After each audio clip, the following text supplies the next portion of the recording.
Saludos amigos, espero se encuentren muy bien. Bienvenidos al canal. En esta oportunidad vamos a hablar un poco sobre la medicina tradicional china. Vamos a tocar muy superficialmente aspectos relacionados con su origen, su historia y por supuesto el aspecto más importante que es la situación actual. Cabe destacar que aunque ambas medicinas buscan el fortalecimiento, la recuperación o el mantenimiento de la salud humana e incluso animal, existen también notables diferencias. Por un lado, la medicina tradicional basa su conocimiento en los procesos históricos en los que ha intervenido desde hace muchísimo tiempo. Por otro lado, la medicina científica se basa en lo que es la tecnología y el método científico para poder desarrollar sus teorías y sus posibles tratamientos a diferentes patologías. Sin embargo, también hay que tener en cuenta de que en ambos mundos se han cometido muchas veces errores y estos errores han permitido que se obtenga cierto conocimiento o ciertas experiencias que contribuyen indudablemente a la evolución de ambas formas de tratar la salud. Es necesario también tener en cuenta de que existe una diferencia entre lo que es la medicina tradicional a nivel general y la medicina alternativa. Aunque muchas veces suelen considerarse como iguales, tenemos que tener en cuenta de que no lo son. Las medicinas tradicionales suelen tener una data muy antigua, de cientos o miles de años, como es el caso, por ejemplo, de la medicina tradicional hindú o Ayurveda o la medicina tradicional china. Pero también encontramos, por ejemplo, la medicina tradicional de los incas, la medicina tradicional de los aztecas, que obviamente fueron trascendiendo a las culturas que conocemos actualmente en Perú, en China, en México, en la India, etc. Por su parte, las medicinas alternativas son medicinas que pueden considerarse como modernas y que en muchos casos han sido diseñadas o elaboradas por incluso médicos de las medicinas científicas que, buscando una alternativa a ciertos tratamientos, desarrollaron nuevas formas de tratar diversas enfermedades. Tal es el caso, por ejemplo, de la quiropraxia o la homeopatía. Sin embargo, existe un problema fundamental en lo que son las medicinas alternativas, ya que éstas no pasan o no son aprobadas por el método científico, por lo cual se consideran pseudociencias.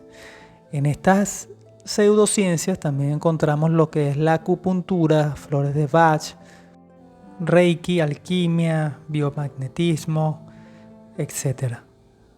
En este sentido, no son aprobadas por la Organización Mundial de la Salud y por ende es muy poco probable de que algún tipo de universidad respetable ofrezca pensum de estudios a nivel de carreras técnicas o carreras profesionales en alguna de estas áreas consideradas como pseudociencias. Existe el caso, por ejemplo, de la quiropraxia, que probablemente algunas universidades impartan algún tipo de estudio en esta área, pero básicamente las materias son de fisioterapia. Es decir, viene a ser un tema más de marketing a lo que realmente es la filosofía de la quiropraxia. En lo que respecta a la medicina tradicional china, es una medicina bastante antigua, cuyos orígenes se remontan a unos 3.000 o 4.000 años de antigüedad, o incluso más, y que está muy ligada a los conceptos filosóficos del taoísmo. Antiguamente no se contaba con la tecnología que existe actualmente. Es por ello que las personas o los médicos de aquella época pensaban que la materia se conformaba de 5 elementos principales, que son el fuego, la madera, la tierra, el metal y el agua. Obviamente estos elementos eran asociados también a las diferentes patologías de las personas y por ende se le atribuía a cada órgano principal un elemento. Por ejemplo, el corazón está ligado al fuego, los pulmones están ligados al metal, el vaso está ligado a la tierra, el hígado está ligado a la madera y así sucesivamente. Había un ciclo de destrucción y un ciclo de creación, ¿ok? Con estos 5 elementos. Obviamente, en la actualidad sabemos que existen muchos elementos que conforman la materia y que la materia está compuesta por átomos y estos átomos a su vez tienen partículas mucho más pequeñas que son los protones, los electrones y los neutrones y que bueno, las diferentes configuraciones atómicas forman los diferentes materiales que tenemos hoy en día. Esto lo podemos ver en la tabla periódica de los elementos. Ahora bien, los chinos de la antigüedad, lo cual ha trascendido hasta nuestra época actual, pensaban que un desequilibrio entre estos elementos generaba diferentes enfermedades. Esto también relacionado con el chi, con lo que es la energía chi, por allí tenemos un video sobre ese tema, y la obstrucción de meridianos. Obviamente no podemos pensar de que todos estos conceptos salieron de la noche a la mañana. Obviamente muchos de estos conceptos fueron añadiduras que en el lapso del tiempo se fueron integrando a lo que es el compendio de la medicina tradicional china como la vemos actualmente. También los órganos estaban asociados a la naturaleza yin o yang, dependiendo del órgano del cual se tratase.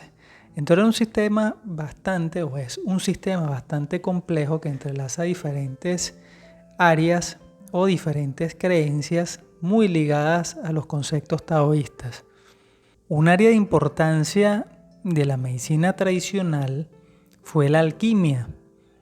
La alquimia es considerada inclusive en muchos casos como una antecesora de la química y era por lo cual muchos emperadores o reyes trataban sus patologías médicas. Sin embargo, la alquimia, al carecer de lo que es la tecnología y de lo que es el método científico, tuvo grandes y graves errores. Por ejemplo, hubo un emperador al cual se le suministró mercurio buscando que éste alcanzara la inmortalidad. Hoy en día sabemos que el mercurio es altamente nocivo y peligroso para nuestra salud, pero en aquella época no se contaba con la tecnología y los medios para descifrar de que este material era tan peligroso. Otra notable medicina que ha trascendido hasta nuestros tiempos es lo conocido como Di Dat Yao. Es ampliamente utilizado en el mundo de las artes marciales y probablemente sea un compendio de hierbas y brebajes derivados de las artes militares. Recordemos que los militares tienen una gran cercanía con el ámbito de la medicina debido a que obviamente como van a guerras y regresan con heridas, buscan tratarse estas heridas y eso incrementa o ayuda a la evolución científica y médica de las diferentes épocas, como fue el caso de la Segunda Guerra Mundial, donde muchos avances que tenemos actualmente a nivel de medicina derivan de esa guerra. No solo la medicina tradicional china, sino que las medicinas tradicionales de otros países están ligadas a lo que son las prácticas religiosas o creencias religiosas. Tal es el caso, por ejemplo, en Latinoamérica se cree que la culebrilla o el culebrón en muchos casos es curado mediante rezos. Hoy en día se sabe de que las personas que practicaban estos rezos también utilizaban un ungüento basado en hierbamora. Y es de esta planta donde se saca el extracto con lo cual se hace la medicina para combatir este virus. Porque eso realmente es lo que es un virus que está emparentado con la varicela. La medicina tradicional china, al igual que la hindú, aportan un gran valor a lo que es la medicina preventiva, ya que en muchos casos se recomienda al paciente practicar actividades deportivas saludables, tener una alimentación incluso en muchos casos vegetariana o rica en vegetales y demás prácticas que fortalecen el sistema inmunológico. En este particular, la medicina tradicional es bastante efectiva. Sin embargo, ya cuando se requiere hacer una operación o algún tipo de cirugía, obviamente es necesario contar con la medicina científica que cuenta con los recursos necesarios para poder llevar a cabo satisfactoriamente un determinado tratamiento. La medicina tradicional china se basa, por supuesto, en varias áreas como la moxibucción, la acupuntura o la herbología. La más antigua, obviamente, se cree que es la herbología. Sin embargo, al tratarse de hierbas, hay un problema en lo que es la dosificación de estas hierbas. Cuando se hace una pastilla o algún tipo de medicamento que pudiéramos llamar convencional, algún tipo de pastilla contra la tos, contra la gripe, etc., estas están dosificadas, ¿ok? 500 miligramos, 1000 miligramos, pero en la parte de las hierbas es difícil tener una dosificación exacta, porque obviamente se carece de la tecnología para tal fin. Entonces muchas veces las farmacias que venden estas hierbas, se desconoce cuánto tiempo tienen almacenadas, deshidratadas, si realmente el compuesto de cada una de las hierbas es lo que se cree que tiene, y ya por allí tenemos una deficiencia en este sentido. Otro aspecto de gran importancia que se debe tener al consumir cualquier tipo de medicina tradicional, hay que tener en cuenta de que no todo lo natural es bueno y no todo lo científico es malo. Así como no todo lo ancestral es bueno, ni todo lo moderno es malo. Entonces, ¿qué quiere decir esto? Por ejemplo, en el caso de la medicina tradicional china, ha habido mucha polémica en ciertos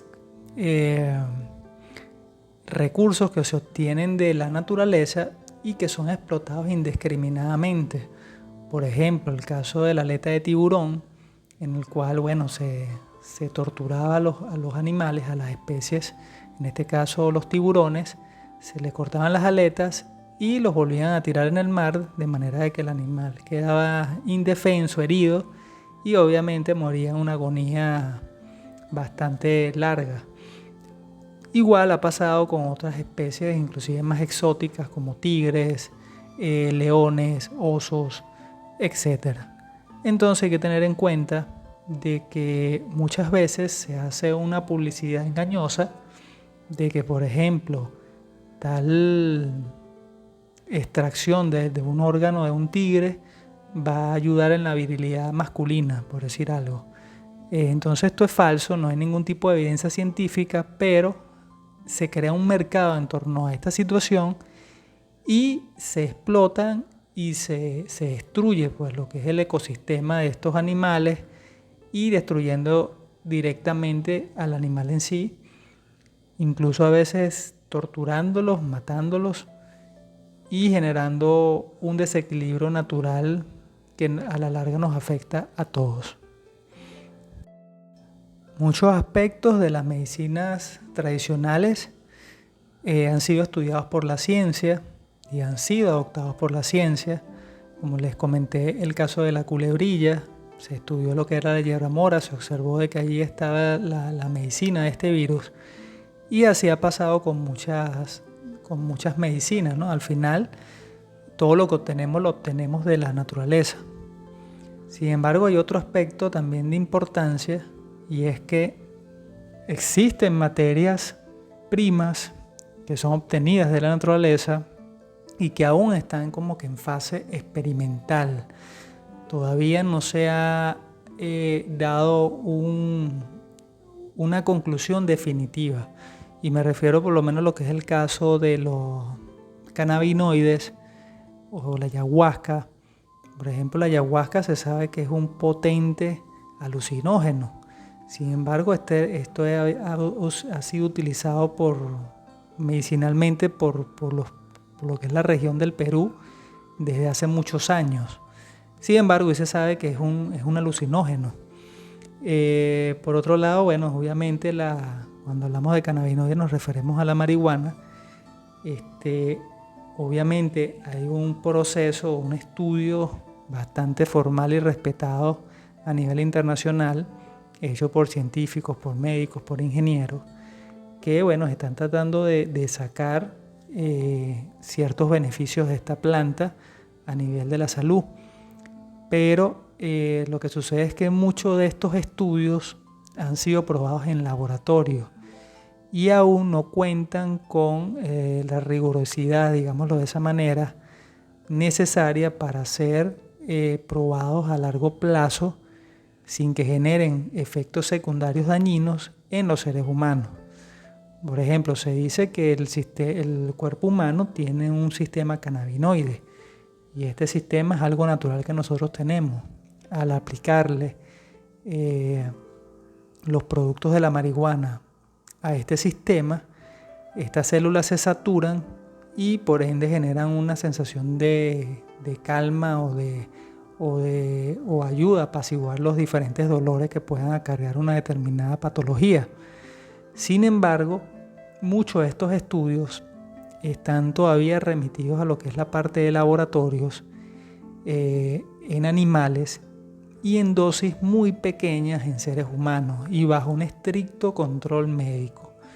Por lo tanto, hay que tener cuidado con las ofertas engañosas que hacen personas que inescrupulosas, pues, que tratan de lucrarse en este sentido y que realmente no generan ningún beneficio a largo plazo para el ser humano, sino que más bien puede desarrollar otro tipo de patologías también peligrosas.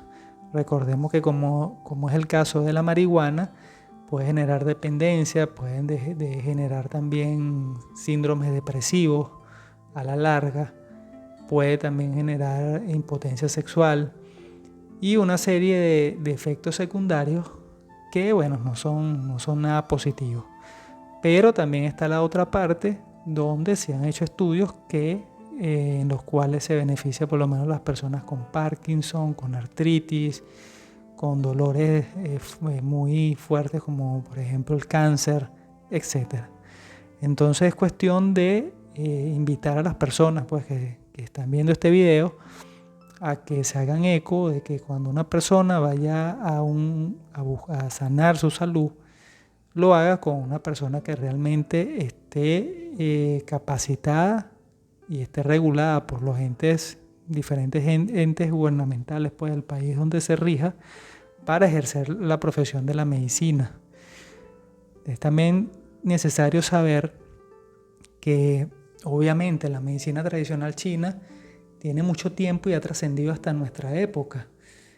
Entonces, la pregunta que muchos se hacen es por qué se sigue pues practicando, haciendo este tipo de prácticas. Y la respuesta más sencilla es que obviamente, por ejemplo, China es un país muy grande, tiene una pobreza considerable y es prácticamente muy difícil llevar sistemas de salud pública a todos los rincones. Lo mismo que pasa en Latinoamérica o inclusive en países desarrollados. Llevar, por decir, un tomógrafo, llevar un equipo de rayos X, llevar un equipo de resonancia magnética, llevar un laboratorio clínico, eso es tremendamente costoso. Aparte de eso, tienes que llevar al personal que va a utilizar esos equipos y el personal que le va a hacer mantenimiento a esos equipos. Entonces, ¿qué sucede? Que la persona que está en un pueblo recóndito y está enferma, obviamente se quiere curar rápido. Entonces termina recurriendo al brujo del pueblo, al chamán del pueblo o a la medicina tradicional del pueblo. Y por eso es que es muy difícil de que este tipo de medicina desaparezca del todo, porque obviamente tiene muchas cosas también beneficiosas. Y lo otro es un concepto ya a nivel social y económico, lo cual hace imposible prescindir de este tipo de medicina popular o tradicional. Bueno amigos, espero les sea de gran utilidad esta información. Cuídense, bendiciones y nos vemos en el próximo video.